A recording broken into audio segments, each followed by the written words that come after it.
اللہ، لوگوں سن لو، جو جوان جوانی میں توبہ کرے وہ اللہ کا حبیب ہے۔ اور ایک روایت میں آتا ہے 1000 بوڑھے کے توبہ کرنے سے اللہ کو ایک جوان کی توبہ زیادہ محبوب ہے۔ اور جب کوئی جوان جوانی میں توبہ کرتا ہے اللہ کا عرش بھی خوشی میں جھوم اٹھتا ہے۔ جوانی کی توبہ اللہ کو بہت زیادہ پسند ہے۔ وہ جوان جس کی جوانی اللہ کی عبادت میں گزری۔ جوانی مستی کا نام نہیں ہے، جوانی آوارگی کا نام نہیں ہے، خواہشات کی تکمیل کا نام جوانی نہیں ہے، موڑوں اور چوکوں پہ کھڑا ہونے کا نام جوانی نہیں ہے، مصلی پہ بیٹھ کے رب کے حضور آنسو بہانے کا نام جوانی۔ ایک روایت میں آتا ہے کہ تمہارے بہتر جوان وہ ہیں جو بوڑھوں کی مشابہت اختیار کریں، اور بدترین بوڑھے وہ ہیں جو جوانوں کی مشابہت اختیار کریں۔ تو بہترین جوان یہ ہے کہ جو جوانی میں بڑھاپے جیسا ہو، بوڑھوں جیسے انداز اور اطوار اور عادتیں اپنائے، اچھے اخلاق اور اچھا انداز اور مصلی کو لازم پکڑے۔ وشاب نشأ فی عبادت اللہ، وہ جوان جس کی جوانی اللہ کی عبادت میں گزری۔ شب و روز، میں نے کل بھی کہا تھا کہ بڑھاپے کے اندر نیک اعمال کرنا بہت بڑی بات ہے، بہت بڑی سعادت ہے کہ بڑھاپے کے اندر نیک اعمال کیے جائیں، لیکن عبادت کا جو لطف جوانی میں ہے وہ بڑھاپے میں نہیں ہے۔ اللہ اکبر۔ اللہ تعالیٰ جل شانہ جوان کی توبہ کو پسند کرتا ہے، وہ جوان جو اللہ کی عبادت میں، وشاب نشأ فی عبادت اللہ، وہ جوان جس کی جوانی اللہ کی عبادت میں گزری۔ اب عبادت کا مفہوم بہت وسیع ہے۔ ویسے بہترین عبادت نماز ہے، بہترین عبادت الصلاۃ، نماز ہے، اور حضور نے اس کو اپنی آنکھوں کی ٹھنڈک قرار دیا۔ لیکن صرف عبادت کا مفہوم نماز تک ہی نہیں ہے، عبادت کا مفہوم بہت وسعت والا ہے۔ ساری زندگی اللہ کی رضا میں گزار دینا، اللہ کی مرضی کے مطابق زندگی گزار دینا، یہ عبادت ہے۔ اللہ اکبر۔ بعض نے کہا کہ بس اس کی رضا میں اپنے آپ کو گم کر دینا عبادت ہے۔ غلام کو عبد کہتے ہیں نا، اور عبد وہ ہوتا ہے جو اپنے آقا کی مرضی میں اپنی مرضی کو گم کرتا ہے۔ کوئی شخص کسی غلام کو خریدنے گیا نا منڈی میں، جب غلام بکتے تھے، فروخت ہوتے تھے، تو جا کے ایک غلام اس کو پسند آیا، تو اس نے جب اس کا سودا کیا تو غلام سے پوچھتا ہے تمہارا نام کیا ہے؟ تو غلام کہتا ہے میرا نام کوئی نہیں ہے، جو رکھیں گے وہی میرا نام ہوگا۔ جب غلام ہے تو پھر اس کی اپنی مرضی ختم ہوگی۔ تو ہم اللہ کے غلام ہیں، اللہ کے بندے ہیں، تو بندگی کا حق یہ ہے، اللہ اکبر، کہ ہم سر سے لے کر پاؤں تک اس کے ہو جائیں۔ تیرے ہندیاں سندیاں محبوبہ، میں کافر ہوواں جے میں ہوواں۔ اپنی ذات کو تو فنا کرنا ہے، اپنی ذات کو تو قربان کرنا ہے۔ وہ جوان جس کی جوانی کے حسین ایام، جس کی جوانی کے خوبصورت لمحے، جبکہ بانکپن تھا، جبکہ خواہشات کا ہجوم تھا، جبکہ تمنائیں اپنے عروج پہ تھی، لیکن اس نے سب کچھ اپنے رب کے لیے قربان کر دیا۔ سحری کے وقت اٹھ کے مصلی بچھایا اور آنسو بہائے، اور اللہ کے حضور عبادت کرتے ہوئے اپنی رات کو بسر کیا۔ ایک روایت میں آتا ہے جو دن کا روزہ اور رات کی عبادت نہیں کرتا اس کو ایمان کی حلاوت ہی نصیب نہیں ہوتی۔ ایمان کی ایک حلاوت ہے، ایمان کی ایک مٹھاس ہے، ایمان کا ایک مزہ ہے، ایک سرور ہے۔ وہ کس کو نصیب ہوگا؟ جو دن روزے سے گزارے گا اور رات مصلی پہ گزارے گا، اپنی آنکھوں پر حیا کے پہرے بٹھائے گا، اپنی سوچوں کی پاکیزگی کا سامان کرے گا۔ ورنہ جوانی آئی اور گزر گئی، اور اپنا قیمتی وقت ہم نے برباد کر دیا۔ جس طرح ہر چیز کا بانکپن جوانی میں ہوتا ہے، عبادت کا جو سرور اور عبادت کی جو لذت جوانی میں نصیب ہوتی ہے وہ زندگی کے کسی اور ایام میں نصیب نہیں ہوتی۔ اس لیے حضور نے ارشاد فرمایا کہ وہ جوان وشاب نشأ فی عبادت اللہ، وہ جوان جس کی جوانی اللہ کی عبادت میں گزری، جب قیامت کے دن کوئی سایہ نہیں ہوگا، اللہ اس جوان کو اپنے عرش کا ٹھنڈا سایہ نصیب فرمائے۔ تیسرا شخص جو عرش الہی کا سایہ پائے گا، وَرَجُلٌ قَلْبُهُ مُعَلَّقٌ فِي الْمَسَاجِدِ، وہ آدمی جس کا دل مسجدوں کے ساتھ لٹکا ہوا ہے، مسجد کے ساتھ وابستہ ہے، ایک نماز پڑھتا ہے تو دوسری نماز کے انتظار میں بیٹھ جاتا ہے۔ حضرت عبداللہ ابن مسعود رضی اللہ تعالی عنہ رہتے ہی مسجد میں تھے، مسجد کی کچھ لوگ میخیں ہوتی ہیں، حضور فرمایا کچھ لوگ مسجدوں کی میخیں ہوتی ہیں، جب بھی دیکھو مسجد میں ملیں گے، ڈھونڈو تو مسجد میں ملیں گے، جب بھی فارغ ٹائم ملا جو فوراً مسجد میں آ گئے۔ فرمایا اگر وہ بیمار پڑ جائیں اور مسجد کی حاضری سے قاصر ہو جائیں تو اللہ کے کچھ فرشتے ہیں جو ان کا حال پوچھنے کے لیے ان کے گھروں میں جاتے ہیں، ان کی تیمارداری کے لیے جاتے ہیں۔ حکم ہے بازار میں دیر سے جاؤ اور جلدی واپس آ جاؤ، مسجد میں جلدی جاؤ اور دیر سے واپس آ جاؤ۔ المومن فی المسجد کالسمک فی الماء والمنافق فی المسجد کالطائر فی القفص۔ مومن مسجد میں اس طرح ہوتا ہے جس طرح پانی کے اندر مچھلی ہوتی ہے، اور منافق مسجد میں اس طرح ہوتا ہے جس طرح پنجرے کے اندر پرندہ پھنسا ہوا ہوتا ہے، کبھی مجبوراً آنا پڑ گیا تو جس طرح پھڑ پڑا رہا ہے کہ بہت جلدی نکلنا ملے مجھے، اس طرح منافق کا جی مسجد میں نہیں لگتا۔ مسجد میں جلدی آؤ اور دیر سے واپس جاؤ، لیکن ہم نے اپنے طرز زندگی کو الٹ بنا لیا ہوا ہے۔ بازار میں آدھے گھنٹے کے لیے جائیں تو 5 گھنٹے لگ جاتے ہیں، مسجد میں جاتے ہیں ہم صرف آخری وقت میں اور کوشش کرتے ہیں کہ سب سے پہلے واپس آ جائیں۔ مجھے ویسے بڑی حیرت ہوتی ہے جب نماز ختم ہو یا جمعۃ المبارک یا کوئی اور ایسا، تو جو دروازے کے اوپر رش ہوتا ہے ہر بندے کی کوشش ہوتی ہے کہ میں جلدی نکل جاؤں، حالانکہ جتنی دیر تک مسجد میں بیٹھیں گے، جتنی دیر تک مسجد میں رکیں گے، اتنی برکتیں اترتی رہیں گی۔ بہترین لمحے وہی ہیں جو اللہ کے گھر میں گزر گئے۔ خیر الاماکن، بہترین جگہیں اللہ کے گھر ہیں۔ مسجد کی آبادی اور مسجد کی ستھرائی اور صفائی اور مسجد کی تعمیر و تزئین کے لیے جو لوگ وابستہ ہوتے ہیں بہت بابرکت لوگ ہیں۔ حضور نے فرمایا من بنا للہ مسجدا بن اللہ لہ بیتا فی الجنہ، جس نے اللہ کی مسجد بنائی اللہ اس کے لیے جنت میں گھر بنا دیتا ہے۔ کتنی بڑی سعادت ہے اس شخص کے لیے جو اللہ کے گھر کو تعمیر کرتا ہے۔ لیکن صرف تعمیر ہی کافی نہیں، اس کی آبادی رنگ و روغن اور رنگوں کے مختلف انداز کے فانوسوں سے نہیں ہے، مسجد کی آبادی نمازیوں سے ہے۔ نمازی ہوں گے مسجد آباد ہوگی۔ مسجد تو بنا دی شب بھر میں ایمان کی حرارت والوں نے، من اپنا پرانا پاپی تھا برسوں میں نمازی بن نہ سکا۔ جو مسجدوں کو آباد رکھتے ہیں، جن کے دل مسجد کے ساتھ لگے رہتے ہیں۔ ایک بوڑھی خاتون تھی، وہ مسجد نبوی میں صفائی کیا کرتی تھی۔ یہ ہم نے بھی بچپن میں دیکھا ہے کہ بوڑھی عورتیں مسجدوں میں آ کے جھاڑو دیا کرتی تھی۔ اب تو وہ تصور ہی ختم ہو گیا اور اب ہم یہ چیز نہیں دیکھتے ہیں۔ وہ ایک زمانہ تھا کہ سنِ کہولت کو پہنچی ہوئی عورتیں، ظاہر ان سے پردے کے حکام بھی ساقط ہو جاتے ہیں، تو ایسی عورتیں عموماً جب صبح مساجد سے بچے پڑھ کے چلے جاتے تھے تو وہ مسجدوں میں آتی تھی، اور ہم نے اپنی آنکھوں سے دیکھا ہے کہ وہ مسجدوں کی صفائی ستھرائی کیا کرتے تھے۔ نمازی بھی آتے تھے، وہ کوشش کرتے تھے، کچھ لوگ پہلے آ جاتے تھے کہ مسجد کی صفائی کریں، کچھ لوگ ویسے کوئی تنکا پڑا اس کو اٹھا کر کے کوئی نہ کوئی ذمہ داری لے لیتے تھے۔ یہ مسجدوں کے اندر جو اب خادم رکھے گئے ہیں، اس کو ہم جو تنخواہ دیتے ہیں وہ ہمارا حصہ تو پڑ گیا اس کے اندر، لیکن آج خود بھی اگر کبھی مسجد کی صفائی کا اہتمام کریں اور انتظام کریں تو یہ ایک ایسی چیز ہے جس سے دل ستھرے ہوتے ہیں۔ جو اللہ کے گھر کو صاف کرتا ہے اللہ اس کے دل کو صاف کر دیتا ہے۔ تو وہ بوڑھی خاتون تھی، مسجد نبوی میں آتی تھی اور مسجد نبوی کی صفائی کرتی تھی۔ ایک دن حضور نے فرمایا کتنے دن ہو گئے ہیں میں اس بوڑھی خاتون کو دیکھ نہیں رہا۔ صحابہ نے عرض کی حضور وہ تو فوت ہو گئی ہے۔ تو فرمایا کہ تم نے مجھے بتایا نہیں؟ عرض کی حضور آپ مصروف ہیں کار نبوت میں، ہم نے سوچا کہ ایک عام سی خاتون ہے، ہم نے اس کا جنازہ پڑھا اور اس کی تدفین کر دی اور آپ کو نہیں بتایا۔ حضور فرمایا تم نے اس کو عام سمجھا ہے جو اللہ کے گھر کی صفائی کیا کرتی تھی؟ فرمایا مجھے بتاؤ اس کی قبر کہاں ہے؟ صحابہ کو حضور نے ساتھ لیا اور اس کی قبر پر پہنچے اور وہاں جا کے حضور نے دعا مانگی۔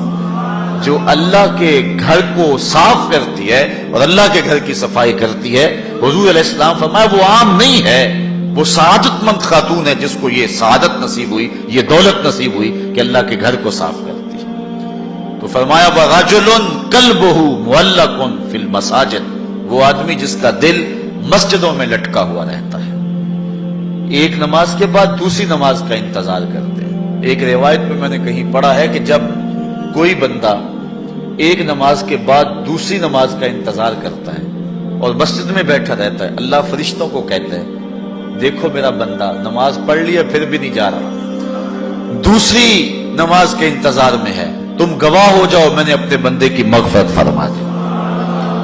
وَرَجُلٌ قَلْبُهُ مُعَلَّقٌ فِي الْمَسَاجِدِ، وہ آدمی جس کا دل مسجدوں کے ساتھ لٹکا ہوا ہے، مسجد کے ساتھ وابستہ ہوا ہے۔ چوتھا شخص وَرَجُلَانِ تَحَابَّا فِي اللَّهِ اجْتَمَعَا عَلَيْهِ وَتَفَرَّقَا إِلَيْهِ، دو آدمی جنہوں نے اللہ کی رضا کے لیے آپس میں پیار ڈالا، ان کی محبت کا ذریعہ اللہ کی رضا تھی، جب وہ ملے تو اسی لیے ملے، اور جب جدا ہوئے تو اسی لیے جدا ہوئے، ان کی محبت اللہ کی رضا کے لیے تھی۔ فرمایا قیامت کے دن جب کوئی سایہ نہیں ہوگا، ان دونوں کو اللہ اپنے عرش کا ٹھنڈا سایہ عطا کرے۔ ایک بندہ اپنے ایک دوست کو ملنے جا رہا ہے، دینی دوست، محبت پیار کا رشتہ اللہ اس کے رسول کی رضا کے لیے۔ حدیث میں آتا ہے کہ راستے میں بصورت انسان ایک فرشتہ اس کو ملا اور اسے پوچھتا ہے کہ کدھر جا رہے ہو؟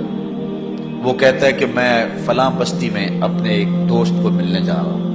تو فرشتہ پوچھتا ہے تجھے اس سے کوئی حاجت ہے، کوئی کام ہے؟ وہ کہتا مجھے کوئی کام نہیں۔ کہا کوئی احسان ہے جس کے بدلے میں جا رہے ہو؟ کہا کوئی احسان نہیں۔ کہا کوئی رشتہ داری ہے تیری اس کے ساتھ؟ اس نے کہا کوئی رشتہ داری نہیں۔ تو فرشتے نے بصورت انسان جو آیا ہوا تھا، حدیث میں آتا ہے، وہ پوچھتا ہے کہ پھر کس لیے جا رہے ہو؟ کہا بس اللہ کے لیے جا رہا ہوں۔ تو فرشتے نے کہا کہ میں تیرے رب کا فرستادہ ہوں، مجھے رب نے بھیجا ہے، تو اللہ کی رضا کے لیے جا رہا ہے اس شخص کو ملنے کے لیے، اور کوئی مقصد نہیں ہے، تو اللہ تعالیٰ نے تجھے بھی بخشا اور اسے بھی بخشا۔ جو اللہ کی رضا کے لیے اسی شخص سے دوستی رکھتا ہے۔ پیار کے اور بھی بہت سارے ذرائع، رشتہ داری سے صلہ رحمی، دودھ کا رشتہ، خون کا رشتہ، کاروباری روابط، سیاسی روابط، غرض کے رشتے، بہت کچھ ہے، لیکن جب کسی سے ملاقات ہو، جب کسی سے تعلق قائم ہو تو وہ اللہ کے لیے۔ الحب للہ والبغض للہ، میرے پیار کا سبب بھی اللہ اور میرے کسی سے دشمنی کا سبب بھی اللہ۔ جب اللہ کی رضا کے لیے دو شخص آپس میں پیار کرتے ہیں تو حضور علیہ السلام فرماتے ہیں وہ اتنے خوش نصیب لوگ ہیں کہ قیامت کے دن جب سورج 1.25 میل پہ ہوگا اور کوئی جو ہے وہ سایہ نہیں ہوگا، فرمایا حضور نے کہ اللہ ان کو اپنے عرش کا ٹھنڈا سایہ عطا فرمائے۔ اتنی بڑی سعادت ان کو نصیب ہوگی جن کی رضا کا معیار اور جن کی جو ہے وہ محبت اللہ اور اس کے رسول کے لیے ہے، اور معیار ان کا یہی ہے، الحب للہ والبغض للہ۔ پانچواں شخص جس کے بارے میں حضور نے فرمایا کہ وہ جنت کا سایہ پائے گا، وَرَجُلٌ دَعَتْهُ امْرَأَةٌ ذَاتُ مَنْصِبٍ وَجَمَالٍ فَقَالَ إِنِّي أَخَافُ اللَّهَ، ایک روایت میں ذات و حسب و جمال فقال انی اخاف اللہ، وہ شخص جس کو کسی عورت نے دعوت گناہ دی اور وہ عورت ذات و منصب و جمال، منصب اور جمال کی مالکہ تھی، صاحب اسب و نسب بھی تھی اور خوبصورت بھی تھی، اس نے عورت نے مرد کو لبھایا اور اپنے جال میں پھانسنا چاہا۔ اب جب قدموں میں حسن خود بچ رہا، پھر اپنے جذبات پہ قابو کون رکھے؟ لیکن اس جوان نے، اس شخص نے اس کی اس بات کے جواب میں کہا انی اخاف اللہ، تیری بات تو مان لیتا لیکن کیا کروں، رب سے ڈر لگتا ہے، اللہ کا خوف مجھے آتا ہے۔ حضور فرمایا وہ شخص جس نے یہ کہہ کے قدموں میں بچتے ہوئے حسن کی اس پیشکش کو مسترد کر دیا، کل قیامت کے دن جب کوئی سایہ نہیں ہوگا اللہ اسے اپنے عرش کا ٹھنڈا سایہ عطا فرمائے۔ جس طرح ایمان کی ایک حلاوت ہے، اعمال کی بھی ایک حلاوت ہے، ایک مزہ، ایک مٹھاس ہے، لطف ہے، نیکی کی ایک حلاوت ہے، ایک سرور ہے نیکی کا جو ایک مومن پاتا ہے۔ نماز کا اپنا مزہ ہے، روزے کا اپنا سرور ہے، حج کا اپنا ایک مزہ ہے، زکوٰۃ دینے کا اپنا مزہ ہے، ظاہر دو تو لطف اپنا ہے، مخفی دو تو اس کا مزہ اپنا ہے۔ اسی طرح باقی اعمال صالحہ کا پھر مختلف مواقع پر ان اعمال کی ایک حلاوت ہے، ایک مٹھاس ہے۔ گھر میں نماز پڑھو تو اس کی مٹھاس اپنی ہے، مسجد میں پڑھو تو اس کا سرور اپنا ہے، جامع مسجد میں پڑھو تو اس کا لطف اپنا ہے، اور اگر سین حرم میں نماز پڑھنے کا موقع مل جائے اس کا مزہ اپنا ہے، اور گنبد خضرا کی قربت میں نماز پڑھنے کا مزہ مل جائے، ریاض الجنہ میں لمحے مل جائیں تو اس کا لطف اپنا ہے۔ اس طرح روزے کا اپنا مزہ ہے، روزہ رکھنے کا لطف اپنا ہے، روزہ کھولنے کا مزہ اپنا ہے، بچوں میں بیٹھ کے کھولو روزہ تو اس کا بھی اپنا سرور ہے، مسجد میں بیٹھ کے دوستوں میں بیٹھ کے روزہ کھولو تو اس کا مزہ اپنا ہے، کسی اللہ والے کی صحبت اور اس کے قدموں میں بیٹھ کے روزہ کھولیں اور اس کا مزہ اپنا ہے، اور اگر روزہ کھولنے کے لیے مسجد نبوی کا صحن مل جائے تو اس کا سرور پھر اپنا ہے، اس کا مزہ پھر اپنا ہے۔ ہر عمل کا ایک لطف ہے، ہر عمل کی ایک حلاوت ہے، اور وہ حلاوت بندہ اتنی دیر تک اس سے متمتع نہیں ہو سکتا، اس سے فائدہ نہیں حاصل کر سکتا، اور وہ ایمان کی حلاوت اور لذت پا نہیں سکتا جب تک اس کی نظر پاک نہیں ہوتی۔ اگر کوئی بندہ چاہتا ہے کہ میرے باطن میں انوار چمکے تو رزق حلال کا اہتمام کرے، ورنہ سینہ روشن نہیں ہو سکتا، جو مرضی کر لے، اگر رزق پاک نہیں ہے تو سینے میں روشنی نہیں آ سکتی، اور اگر نظر پاک نہیں ہے تو عبادت کی حلاوت نہیں مل سکتی۔ نماز پڑھتا ہے، سجدہ کر رہا ہے، قیام کرتا ہے، بس ایک مشق کر رہا ہے، لیکن اس کی ایک حلاوت ہے، اس کا ایک سرور ہے، اس کی ایک لذت ہے، اس کا ایک کیف ہے جو مومن کے سینے کے اندر جو ہے وہ چھا جاتا ہے۔ ذکر کا ایک مزہ ہے نا، اس مزے کو حضرت سلطان باہو کہتے ہیں نا، اندر بوٹی مشک مچایا اتے جان پھلن تے آئی ہو، پھر وہ کیفیت بنتی ہے کہ نہیں بنتی ہے؟ تو وہ سرور بندے کو نہیں ملتا جب تک اس کی نظر پاک نہیں ہوتی۔ اگر نظر بگڑ جائے تو من سننا ہو جاتا ہے، اندر کچھ نہیں رہتا، اور پھر اگر انسان زنا جیسی بری خصلت میں مبتلا ہو جائے تو پھر اس کے پلے کیا رہے گا؟ اللہ تعالیٰ نے فرمایا کہ کرنا تو دور کی بات ہے، لا تقربوا الزنا، اس بری خصلت کے قریب بھی نہ جانا۔ اس لیے مبادیات سے بھی روک دیا گیا، مبادیات سے بھی منع کر دیا گیا۔ تو فرمایا جس شخص کو کسی عورت نے دعوت گناہ دی، اس طرح کسی عورت کو کسی مرد نے دعوت گناہ دی، اور اس عورت نے اپنی عصمت اور اپنی آبرو کی حفاظت کی، اور اس کو کہا پیچھے ہٹ جا، مجھے اپنے رب سے ڈر لگتا ہے، اور اسی طرح کسی مرد کو کسی عورت نے دعوت گناہ دی، اس نے کہا فقال انی اخاف اللہ، میں اللہ سے ڈرتا ہوں۔ اللہ اکبر۔ تو حضور فرمایا اس کو یہ اعزاز ملے گا۔ امام یافعی نے روض الریاحین کے اندر لکھا ہے کہ ایک نوجوان کپڑے کی دکان پہ کام کرتا تھا، اور تھا بڑا پارسا اور بڑا خوبصورت، دل کا بھی ستھرا تھا، ظاہر کا بھی ستھرا تھا، من بھی سونا تھا اور تن بھی سونا تھا، بڑا خوبصورت تھا۔ ایک عورت خریداری کے لیے آئی، اس کا دل فریفتہ ہو گیا، اور اس نے ایک ترکیب سوچی، اور دوبارہ آئی تو بہت زیادہ کپڑا خرید لیا، اور مال کے دکان سے کہنے لگی کہ میری گٹھڑی باری ہو گئی ہے، اس نوجوان کو کہو کہ میرے گھر چھوڑ آئے۔ مالک اس عورت کی نیت سے آگاہ نہ ہو سکا، اور اس نوجوان کو اس کے ساتھ بھیج دیا۔ جب وہ گھر میں داخل ہوئی، نوجوان کو گھر میں لے گئی، باہر سے دروازہ مقفل کر دیا، اور اس کو دعوت گناہ دی۔ اس نے کہا انی اخاف اللہ، میں تیری بات نہیں مان سکتا۔ اس نے کہا کہ آج تجھے میری بات ماننا ہی پڑے گی۔ حیا سوز لباس بھی اتار پھینکا اور اس کو دعوت گناہ دینے لگا۔ یہ شیطان کا انتہائی سخت جال ہے، اس جال میں اس نے بڑے بڑے لوگوں کو پھانس لیا۔ اب اس نوجوان کو وہ ورغلاتی ہے، کوشش کرتی ہے، لیکن نوجوان ہے کہ اپنی نظروں پر پہرے بٹھائے، آنکھیں بند کر لیتا۔ اس نے بڑے ہیلے کیے، بڑے جتن کیے، لیکن وہ نوجوان صرف سونا ہی نہیں تھا، اللہ کا ولی بھی تھا۔ اس نے بہت جال پھینکے، لیکن نور کو رسیوں میں جکڑا نہیں جا سکتا۔ خیر، وہ نوجوان کے دل میں بات آئی کہ شیطان کا یہ جال انتہائی خطرناک جال ہے، ابھی تک تو بچتا آ رہا ہوں، ہو سکتا ہوں کہ ابھی اس کے جال میں پھنس جاؤں۔ اس نے کہا کہ مجھے باتھ روم میں جانے دو، پھر میں آ کے تمہیں بتاتا ہوں۔ وہ اندر چلا گیا، پاخانہ کیا، اپنے ہاتھوں پہ کر کے پورے بدن پہ مل لیا، اور اسی حالت میں جب باہر آیا تو بدن سے بدبو اٹھ رہی تھی، عورت کا سارا نشہ اتر گیا۔ دروازہ کھول دیا اس نے، کہا چلا جا، تو کوئی دیوانہ اور مجنون شخص ہے۔ جب وہ دروازے سے باہر نکل رہا تھا، دل ہی دل میں اللہ کا شکر ادا کر رہا تھا، مالک میرا تن گندا ہو گیا، من تو ستھرا رہا۔ کائنات کا سب سے حسین چہرہ وہ ہے جو جنسی کالک سے محفوظ رہے۔ امام یافعی لکھتے ہیں کہ باہر پھر ایک چشمہ تھا، وہاں جا کے اس نے غسل کیا، اور جب تک وہ زندہ رہا اس کے جسم سے مشک و عنبر کی خوشبو آتی رہی۔ اب جب وہ فوت ہو گیا، لوگوں نے دفن کر دیا، یہ خوشبو اس کی قبر کی مٹی سے بھی آیا کرتی تھی۔ یہ اعزاز دیا اللہ نے، اس کو یہ تکریم دی۔ بعض روایت میں اس کا نام مغیرہ بتایا گیا ہے، کہ لوگوں نے اس کا نام مغیرہ مشکی رکھ دیا، کہ وہ مغیرہ جس کے بدن سے خوشبو آتی۔ تو فرمایا وہ شخص جس کو کسی عورت نے دعوت گناہ دی، اور اس نے یہ کہہ کے قدموں میں بچھتے ہوئے حسن کی پیشکش کو ٹھکرا دیا. فرمایا کل قیامت کے دن جب کوئی سایہ نہیں ہوگا اللہ اس جوان کو اپنی عرش کا ٹھنڈا سایہ نصیب فرمایا. چھٹا شخص جس کے بارے میں حضور نے یہ وعدہ دیا وَرَجُلٌ تَصَدَّقَ بِصَدَقَةٍ فَأَخْفَاهَا حَتَّى لَا تَعْلَمَ شِمَالُهُ مَا تُنْفِقُ يَمِينُهُ. وہ شخص جس نے صدقہ کیا اور اتنا خفیہ کیا کہ جو دائیں ہاتھ نے کیا بائیں کو اس کی خبر نہیں ہوئی. اتنا مخفی انداز سے صدقہ کیا، خیرات کی.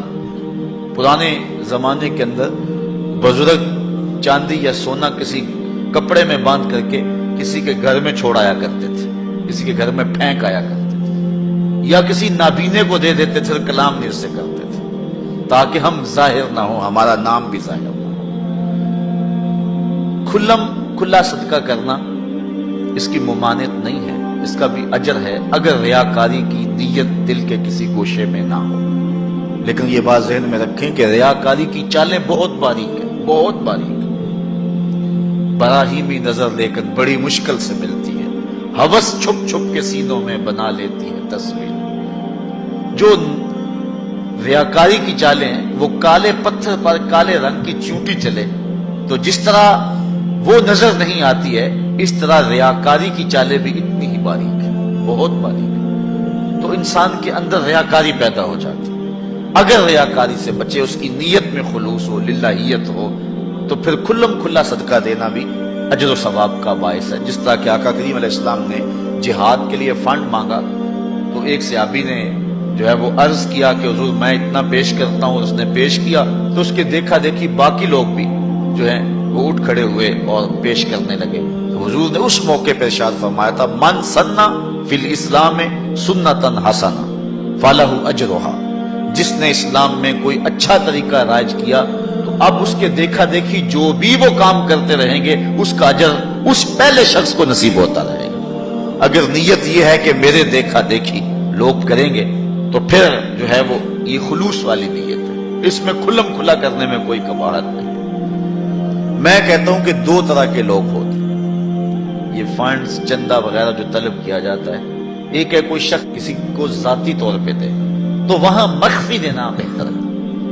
کسی شخص کی ذاتی آپ مدد کرنی ہے تو وہاں یہ ہے کہ جو دائیں نے خرچ کیا بائیں کو اس کی خبر نہ ہونے پائے، کیونکہ اس سے کسی شخص کی عزت نفس مجروح ہونے کا اندیشہ ہے. لیکن جو اجتماعی مسائل ہیں جس میں کسی کی عزت نفس مجروح ہونے کا اندیشہ نہیں ہے تو وہاں آپ کھلا اس نیت سے کریں کہ باقیوں کو بھی ترغیب ہو جائے تو اس میں کوئی قباحت نہیں ہے. مثال کے طور پہ مسجد کے لیے فنڈ طلب کیا جا رہا ہے، کسی دارالعلوم کے لیے طلب کیا جا رہا ہے. آج کل یہ زلزلہ اور سیلاب زدگان کے لیے فنڈ طلب کیے جا رہے ہیں. تو اس میں اگر آپ کھلا دیں تاکہ باقیوں کو بھی ترغیب ہو، یا آپ 10 آدمیوں کو بتائیں یار میں نے اتنا کیا آپ بھی کریں لہذا ہم یہ کام کر لیں، تو اس میں قباحت نہیں ہے نیت کے اخلاص کے ساتھ. نیت بگڑ گئی وہ تو مخفی بھی کیا وہ بھی خراب.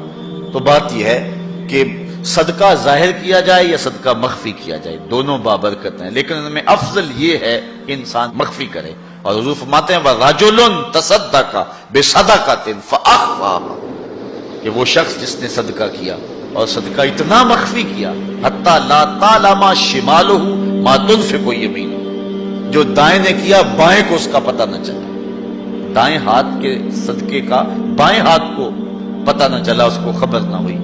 کتنا بڑا اعزاز حضور نے شخص کے لیے مقرر فرمایا کہ کل قیامت کے دن جب کوئی سایہ نہیں ہوگا اس صدقہ کرنے والے کو اللہ عرش کا ٹھنڈا سایہ دے گا.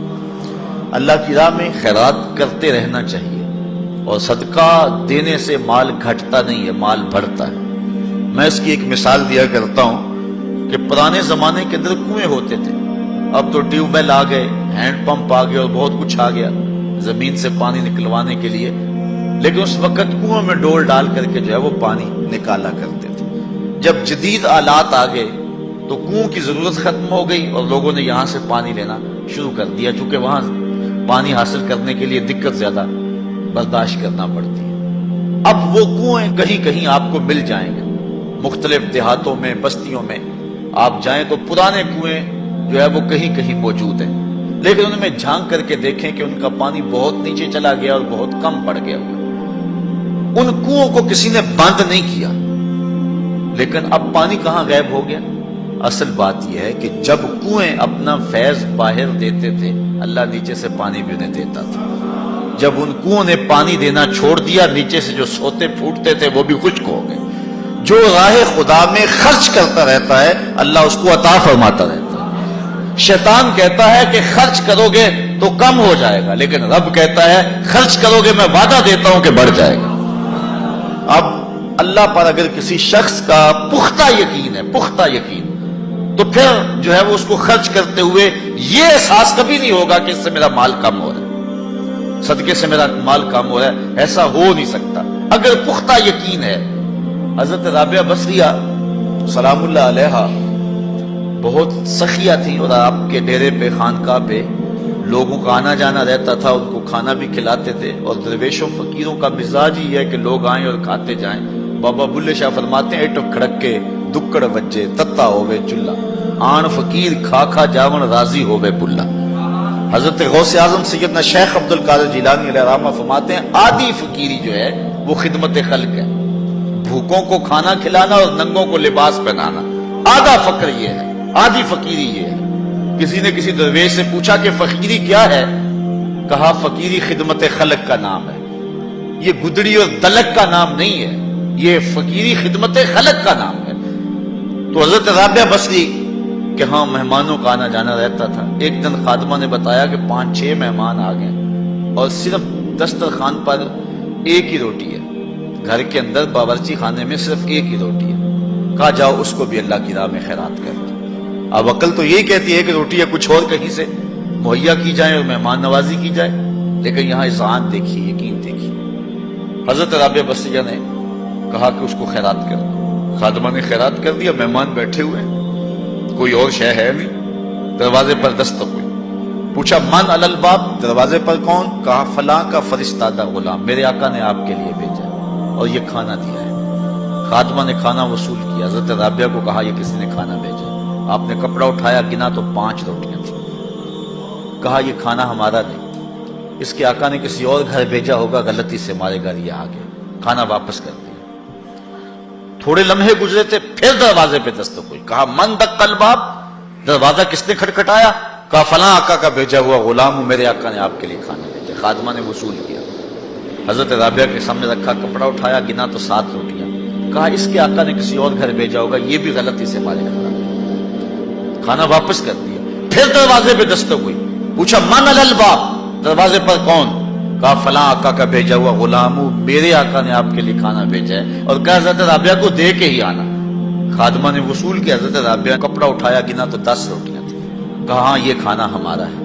کہا پہلے 2 بھی تو کہتے تھے آپ کا ہے، آپ نے انکار کر دیا۔ کہا میرے رب کا وعدہ ہے جو 1 دے میں 10 دیتا ہوں۔ پہلے 5 تھی پھر 7 تھی، میں نے کہا مالک 10 پوری کرے گا تو تیری بندی وصول کرے گا۔ آپ کا اکاؤنٹنٹ آپ کو بتائے گا کہ اتنے پیسے اتنوں سے خرچ کر دیں گے تو اتنے کم ہو جائیں گے، کیلکولیٹر سے حساب کریں، وہ کہے گا اتنے تو اتنے کم ہو جائیں گے۔ شیطان کہتا ہے تمہارا رزق کم ہو جائے گا، لیکن تمہارا رب تمہیں بخشش، مغفرت اور رزق کی فراخی کا وعدہ دیتا ہے۔ وہ کہتا ہے تمہیں 1 دانہ زمین کے اندر بوتے ہو تو پھر دیکھو کتنی بالیاں نکلتی، بویا 1 نکلے 700۔ کہا جو رب 1 کو 700 بنا دیتا ہے تمہارے دیے کو کئی گنا نہیں بنا سکتا، اس لیے اس کی راہ میں خیرات کرو، پھر دیکھنا تمہارا مال کیسے بڑھتا چلا جاتا۔ اللہ اکبر۔ تو کہا وہ شخص جس نے صدقہ دیا اور اتنا مخفی دیا کہ جو دائیں نے خرچ کیا بائیں کو اس کی خبر نہ ہو۔ اور 7واں شخص، خوش نصیب شخص، اللہ ہمارے اندر یہ سارے وصف پیدا کرتے ہیں۔ اللہ اکبر۔ ایک شخص نے اپنی بیوی کو طلاق دے دی، یہ دیکھیں یقین علماء کا، ہمارے بزرگوں کا، اپنی بیوی کو طلاق دے دی، اور طلاق کن لفظوں سے دی کہ اگر میں جنتی نہیں ہوں تو تجھے طلاق ہے، اگر میں جنتی نہیں ہوں تو تجھے طلاق ہے۔ تو اب علماء سے پوچھا کہ طلاق ہوئی ہے یا نہیں ہوئی؟ علماء کہنے لگے ہم نہیں بتا سکتے، چونکہ طلاق کو معلق کیا گیا، تو اب ہمیں تو نہیں پتا کہ تو جنتی ہے یا نہیں ہے، اب ہم اس کے بارے میں کوئی رائے نہیں دے سکتے۔ قاضی ابو یوسف علیہ رحمہ، امام اعظم امام ابو حنیفہ کے شاگرد، ان کے پاس مسئلہ گیا.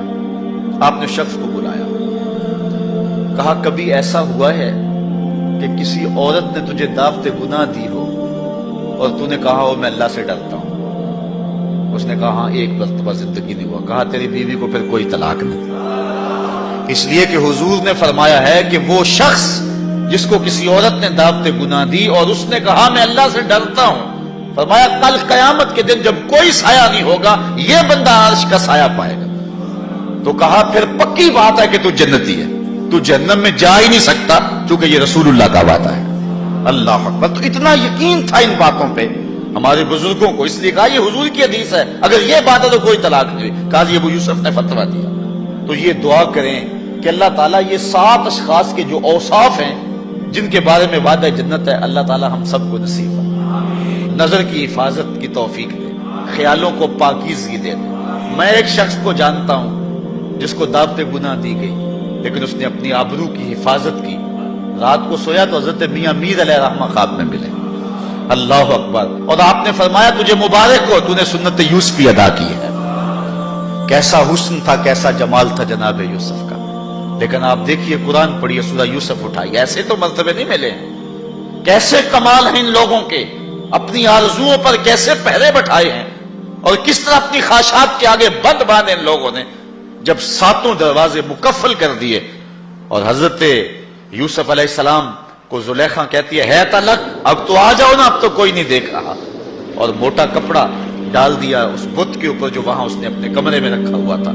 حضرت یوسف علیہ السلام بولے کالا معاذ اللہ, تو موٹا کپڑا ڈال کے اپنے خدا سے چھپ گئی ہے, میرا خدا تو 7ویں کوٹڑی میں بھی دیکھ رہا. اور پھر اتنی روشنی برسی, اتنے اجالے برسے, گناہ کیا گناہ کا تصور بھی محال ہو. تو 7واں شخص جس کے بارے میں حضور نے فرمایا وَرَجُلٌ ذکر اللہ خالیا ففاضت عیناہ, وہ شخص جس نے تنہائی میں اللہ کا ذکر کیا, کوئی دیکھنے والا نہیں تھا, ریا کا شائبہ بھی نہیں تھا, تنہا بیٹھا ہوا تھا, سحری کا وقت تھا, مصلی بچھا ہوا تھا, اور وہ اللہ کا ذکر کرنے لگا. پھر ذکر کا سرور من میں اترنے لگا. پھر کیا ہوا, ففاضت عیناہ, خوف خدا کی وجہ سے اس کی آنکھ میں آنسو آ گئے, اللہ کی یاد میں, اللہ کے ذکر میں رونے لگا. حضور فرمایا کل قیامت کے دن جب کوئی سایہ نہیں ہوگا, اس ذاکر کو اللہ اپنے عرش کا ٹھنڈا سایہ نصیب فرمائے. اٹھتے بیٹھتے چلتے پھرتے تنہائی میں, خلوت میں, جلوت میں اللہ کے ذکر سے اپنا تعلق جوڑیے. اللہ کا ذکر دلوں کے لیے جلا کا باعث ہے. لکل شیء سقالہ وسقالۃ القلوب ذکر اللہ.